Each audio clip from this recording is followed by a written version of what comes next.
여호수아 1장. 모세는 여호와의 종이었습니다. 눈의 아들 여호수아는 모세의 보좌관이었는데 모세가 죽은 후 여호와께서 여호수아에게 말씀하셨습니다. 내 종 모세는 죽었다.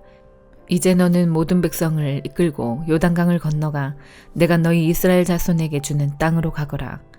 나는 이 땅을 너희에게 주기로 모세와 약속하였다.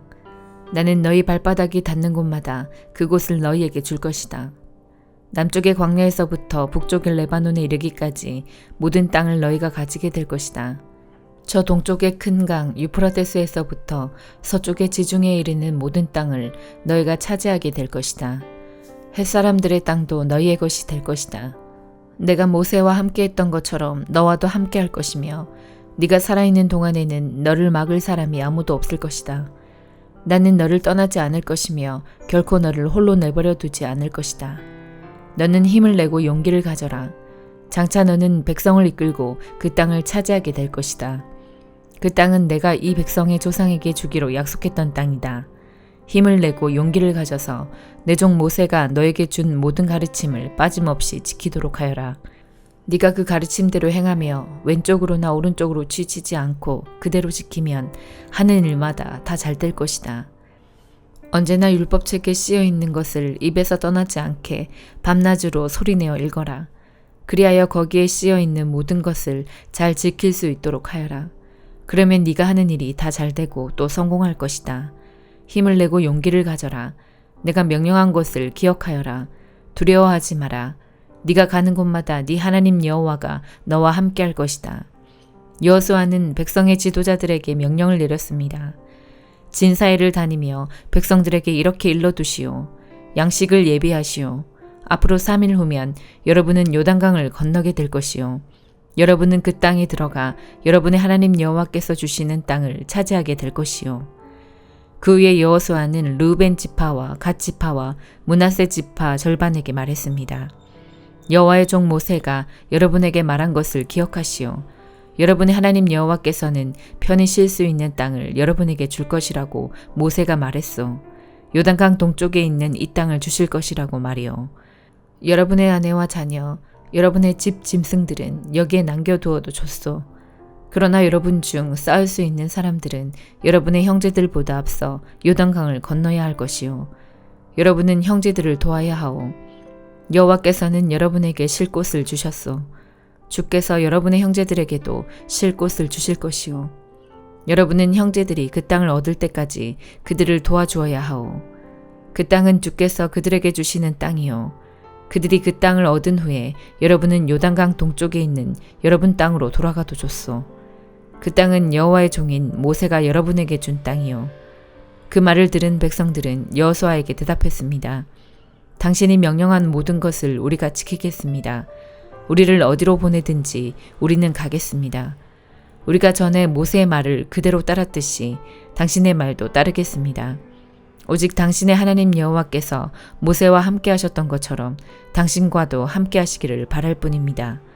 만약 누구든지 당신의 명령을 따르지 않거나 당신을 배반하는 사람이 있다면 그 사람을 죽여도 좋습니다. 그러니 힘을 내시고 용기를 가지십시오. 시편 120편. 내가 고통 가운데 여호와께 부르짖었더니 그분께서 내게 대답하셨습니다. 여호와여, 거짓말하는 자로부터 나를 구원해 주소서.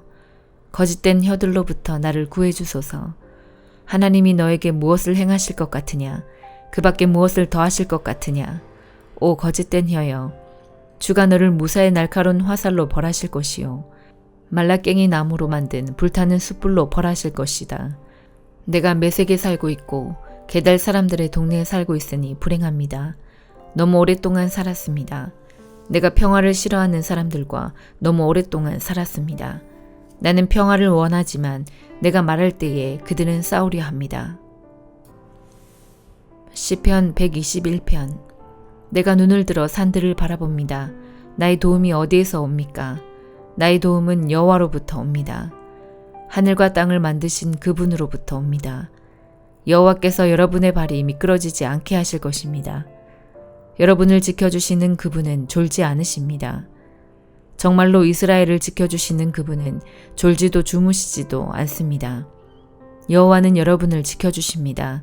여호와는 여러분의 오른편에 있는 그늘이십니다. 낮에 태양이 여러분을 해하지 못하며 밤에 달이 여러분을 해하지 못할 것입니다. 여호와는 여러분을 모든 재앙으로부터 지켜주십니다. 그분은 여러분의 생명을 보호하십니다. 여호와는 여러분을 어디서나 지키십니다. 지금부터 영원토록 지키십니다. 시편 122편. 사람들이 내게 우리 함께 여호와의 집에 가자라고 말할 때 나는 기뻐하였습니다. 오 예루살렘이여, 우리의 발이 네 문 안에 서 있습니다. 예루살렘은 건물이 빽빽이 채워진 도시처럼 건설되었습니다. 그곳은 각 지파들, 곧 여호와의 지파들이 여호와의 이름을 찬양하기 위해 올라가는 곳입니다. 이스라엘에게 주어진 법궤에 따라 찬양하러 가는 곳입니다. 재판하기 위해 다윗의 집의 왕자들이 거기에 모였습니다. 예루살렘의 평화를 위해 기도하십시오. 예루살렘을 사랑하는 자들이여, 안전하기 바랍니다. 예루살렘의 성벽 안에 평화가 있고 예루살렘 성 안에 안정이 있기 바랍니다. 나의 형제들과 친구들을 위해 너희 안에 평화가 있을 것이다 라고 내가 말할 것입니다. 여호와 우리 하나님의 집을 위해 내가 그 집이 번영하기를 기도합니다. 이사야 61장. 주 여호와께서 내게 영을 주셨다. 여호와께서 내게 기름을 부으셔서 가난한 사람들에게 기쁜 소식을 전하게 하셨다. 주께서 나를 보내셔서 마음이 상한 사람을 위로하고 포로에게 자유를 선포하고 갇힌 사람에게 해방을 선포하게 하셨다. 또 여호와께서 자비를 베푸실 때와 악한 백성을 심판하실 날을 선포하여 슬퍼하는 모든 사람을 위로하게 하셨다. 여호와께서는 시온에서 슬퍼하는 사람들에게 죄를 뿌리는 대신 왕관을 씌워주며 슬픔 대신 기쁨의 기름을 발라주며 절망 대신 찬양의 옷을 입혀주실 것이다. 이제 그들은 의의 나무라 불릴 것이며 여호와께서 자신의 영광을 나타내시려고 심으신 나무라 불릴 것이다. 그들은 옛 폐허 위에 다시 건설하며 오래전에 망했던 곳을 다시 세울 것이다. 폐허가 된 성들, 오랫동안 황무지로 남아있던 곳을 다시 쌓을 것이다. 내 백성아, 낯선 사람들이 와서 너희 양떼를 칠 것이며 다른 나라 사람들이 네 밭과 과수원을 가꿀 것이다. 너희는 여호와의 제사장이라 불릴 것이며 우리 하나님의 종이라는 이름을 얻을 것이다. 세계 모든 나라들의 재물이 너희 것이 되어 너희가 그것을 자랑할 수 있을 것이다. 너희가 이제까지 당한 부끄러움과 불명예 대신에 갑절의 부와 더불어 영원한 기쁨을 누릴 것이다. 나 여호와는 정의를 사랑하며 도둑질과 모든 악한 짓을 미워한다. 그동안 내 백성이 받은 고통에 대하여 성실히 보상하겠다. 그리고 그들과 영원한 언약을 맺겠다. 모든 민족들이 내 백성의 자녀를 알게 될 것이며 그들의 자녀가 세계 모든 나라에 알려질 것이다.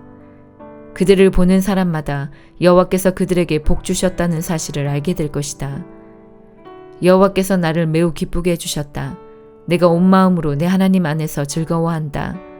여호와께서 나에게 구원의 옷을 입혀주셨고 의의 겉옷을 입혀주셨다. 나는 결혼식을 위해 단장한 신랑 같고 보석으로 치장한 신부 같다. 땅이 식물을 자라게 하며 동산이 그곳에 뿌려진 씨를 자라게 하듯이 주 여호와께서 의와 찬송을 모든 나라 앞에서 솟아나게 하실 것이다. 마태복음 9장. 예수님께서 배를 타시고 호수를 가로질러 고향으로 돌아오셨습니다. 그때 사람들이 중풍병 환자 한 사람을 침상에 누인 채 예수님께로 데려왔습니다. 예수님께서 사람들의 믿음을 보시고 중풍병 환자에게 말씀하셨습니다.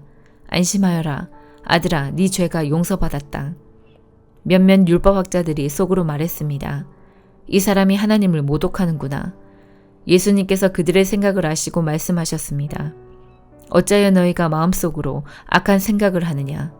네 죄가 용서받았다라고 하는 것과 일어나 걸어라 하고 말하는 것 중에서 어느 것이 더 쉽겠느냐. 그러나 인자가 땅에서 죄를 용서할 권세를 가지고 있다는 것을 너희에게 보여주기 위함이었다. 그리고 예수님께서 중풍병 환자에게 말씀하셨습니다. 일어나 네 침상을 가지고 집으로 가거라. 그러자 그 사람이 일어나 집으로 갔습니다. 사람들이 이것을 보고 두려워하며 사람에게 이런 권세를 주신 하나님께 영광을 돌렸습니다.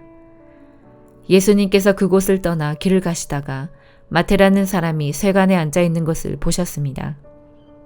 예수님께서 그에게 말씀하셨습니다. 나를 따라오너라. 그러자 마태는 일어나서 예수님을 따라갔습니다. 예수님께서 마태의 집에서 식사를 하실 때였습니다.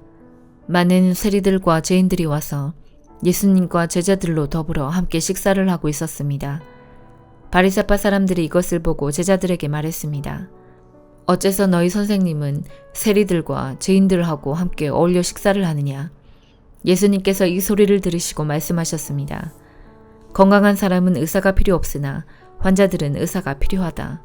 너희는 가서 나는 희생제물보다 자비를 원한다라는 말씀이 무슨 뜻인지 배워라. 나는 의인을 부르러 온 것이 아니다. 죄인을 부르러 왔다. 그때 요한의 제자들이 예수님께 와서 말했습니다.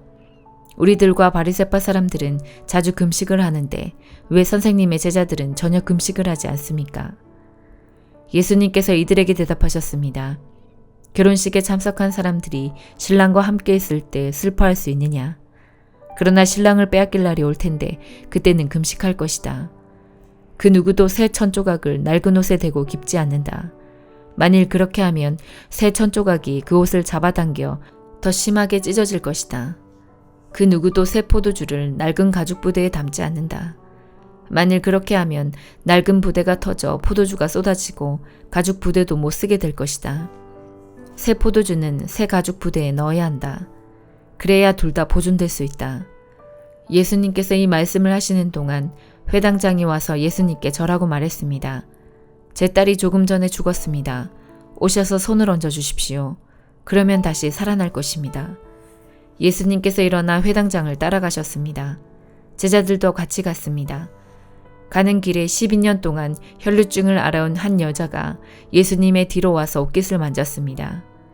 그녀는 속으로 예수님의 옷을 만지기만 해도 내가 나을 거야 라고 생각했던 것입니다. 예수님께서 뒤돌아서서 그 여자를 보고 말씀하셨습니다.